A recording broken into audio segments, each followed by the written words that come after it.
Hello, and welcome back to the Aspen Grove.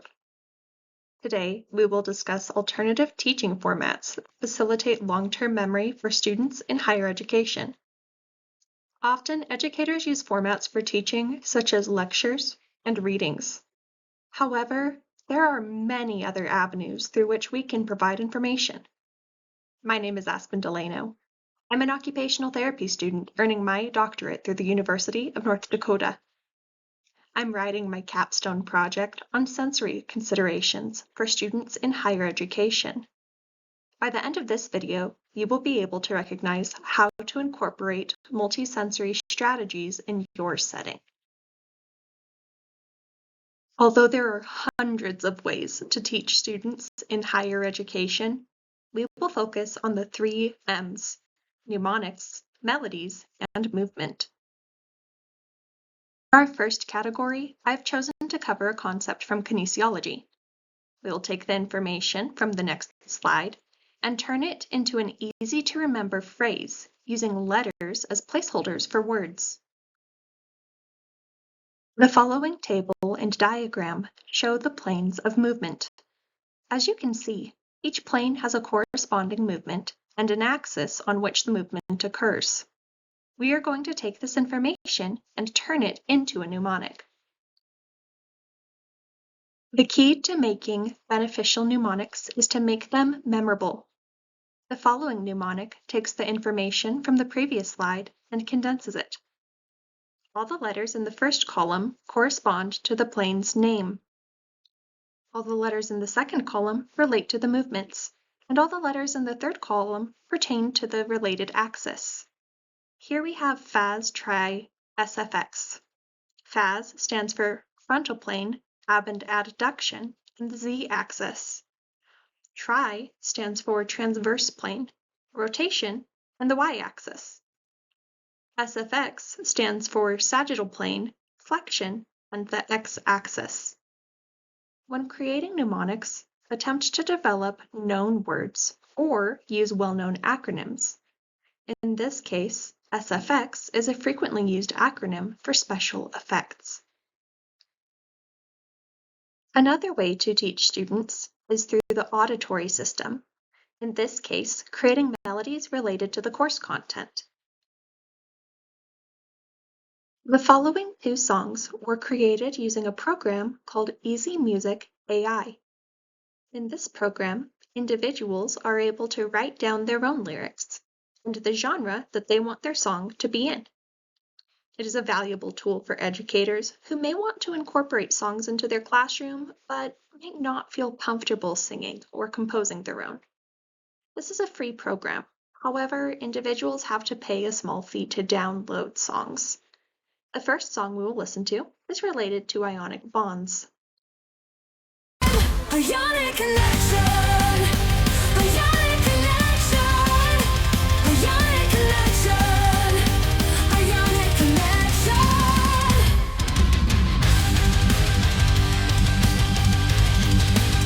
You get a metal, it's a non-metal. You get a metal, it's a non-metal.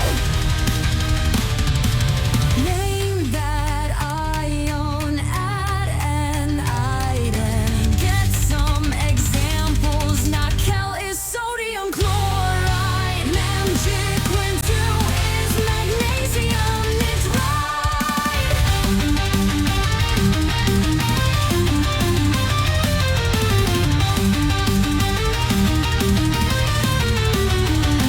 Ionic connection, ionic connection, ionic connection, ionic connection.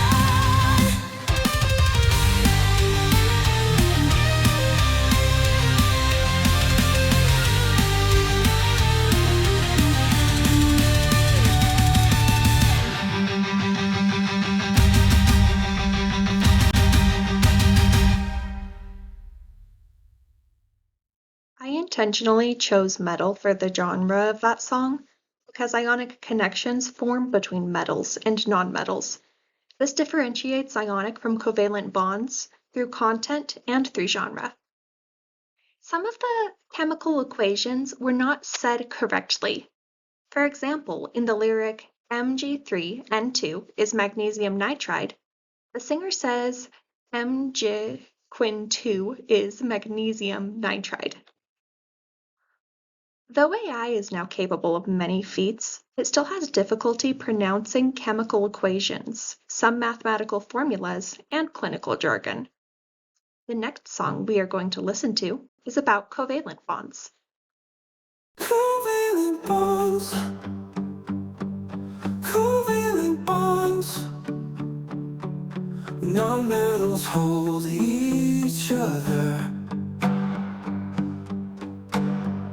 Count the ions, make a name. 1 mono, 2 di, 3 tri, 4 tetra, 5 penta. Let's look at some examples. CO2 is carbon dioxide. N2O4 is the nitrogen tetroxide.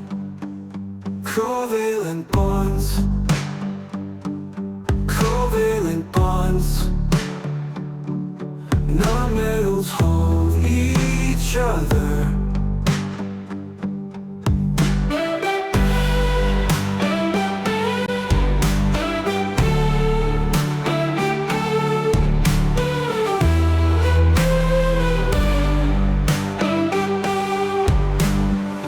Count the ions, make a name. 1 mono, 2 di, 3 tri, 4 tetra, 5 penta. Let's look at some examples. CO2 is carbon dioxide. N2O4 is the nitrogen tetroxide. Covalent bonds. Covalent bonds. Non-metals hold each other. Covalent bonds. Covalent bonds. Non-metals hold each other.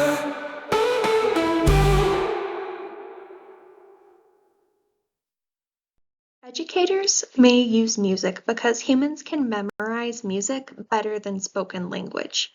Thus, it allows for better encoding for long-term memory. Instructors may also use movement in their classrooms to engage their students.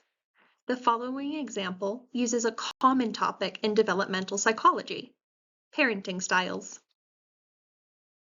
The table below outlines each parenting style, with high and low levels of love and responsibility corresponding to separate styles. The following slide will discuss how to turn this information into kinesthetic activities. 4 types of movement typically used in higher education. The first is high integration, high relevance.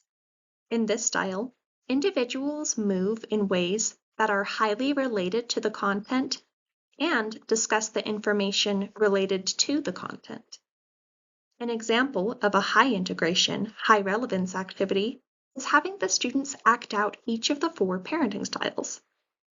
The next movement style is high integration, low relevance. In this style, the students complete movement-based activities, focusing on course content, but the movements are irrelevant to the material.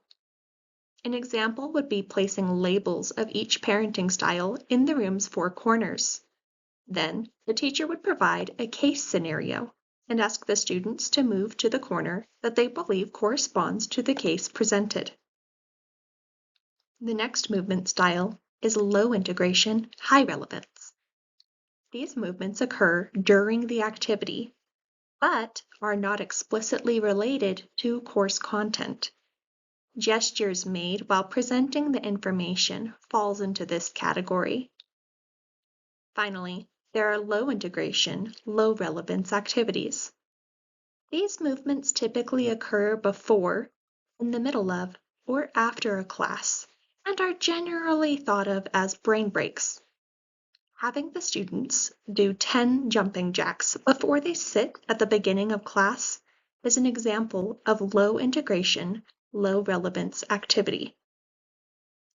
High integration, high relevance, high integration, low relevance, and low integration, low relevance movements in the classroom have beneficial outcomes.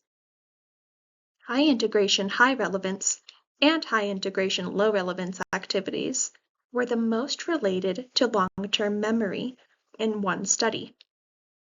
On the other hand, low integration and low relevance activities correspond more to decreasing disruptive classroom behaviors. Here are the references for this presentation. Thank you for watching. I hope this video provided insights on ways educators can incorporate multisensory learning in their settings through mnemonics, melodies, and movements. So long for now, and as always, have a blessed day.